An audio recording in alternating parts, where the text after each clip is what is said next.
Govindachami jail ചാടി എന്ന വാർത്ത കേട്ടതോടെ പൊട്ടിക്കരഞ്ഞ് സൗമ്യയുടെ അമ്മ സുമതി. പിടിക്കപ്പെട്ടിട്ടില്ലെങ്കിൽ ഗോവിന്ദച്ചാമിയെ ജനം കൈകാര്യം ചെയ്തുകൊള്ളും എന്നായിരുന്നു സുമതിയുടെ 24-നോടുള്ള ആദ്യ പ്രതികരണം. മണിക്കൂറുകൾക്കകം പിടിക്കപ്പെട്ടു എന്ന വാർത്ത വന്നതോടെ നരാധമന് വധശിക്ഷ തന്നെ നൽകണമെന്ന് സുമതി ആവശ്യപ്പെട്ടു.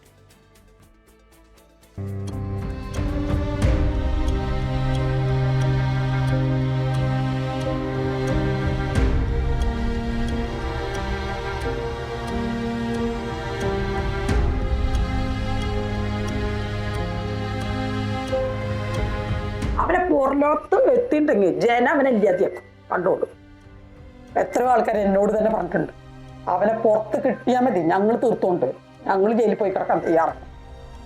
അതങ്ങ് സംഭവിക്കാൻ പോണത് അവന്റെ നാശത്തിന് അവൻ ജയിലിൽ ചാടിയത്.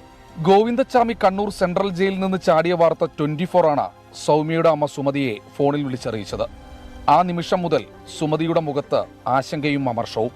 മണിക്കൂറുകൾക്കകം ഗോവിന്ദച്ചാമിയെ കണ്ണൂരിൽ നിന്ന് തന്നെ പിടിച്ചു എന്ന വാർത്ത വന്നു. അത് പറയാതിരിക്കാൻ പറ്റില്ല. അത് വലിയൊരു സന്തോഷമുള്ള ഒരു കാര്യമാണ്, മനുഷ്യന് ഒരു ആശ്വാസമുള്ള കാര്യമാണ്. എന്തായാലും ഇവനെ പിടിച്ച ആൾക്കാരോടാണ് ആദ്യം നന്ദി പറയുന്നത്. എന്താ പറയേണ്ടതെന്ന് എനിക്ക് അവരുടെ കാര്യത്തിൽ അറിയില്ല. കാരണം എനിക്ക് ഒന്നും അവരോട് പറയാണ്ടായിരുന്നു, അത് കിട്ടിയപ്പോൾ തന്നെ അവനെ കൊല്ലായിരുന്നില്ലേ എന്ന്. കണ്ണൂർ സെൻട്രൽ ജയിലിലെ സുരക്ഷാ വീഴ്ച അന്വേഷിക്കണം. ഗോവിന്ദച്ചാമിയെ ഇനി പുറത്തു കടക്കാൻ അനുവദിക്കരുത്. ഗോവിന്ദച്ചാമി പിച്ചു ചീന്തിയ ആ മകളുടെ അമ്മ വിതുമ്പലോട് ആവശ്യപ്പെടുന്നു. രാജീവ് സുദേവിനൊപ്പം ശ്രീജിത് ശ്രീകുമാരൻ, 24 പാലക്കാട്.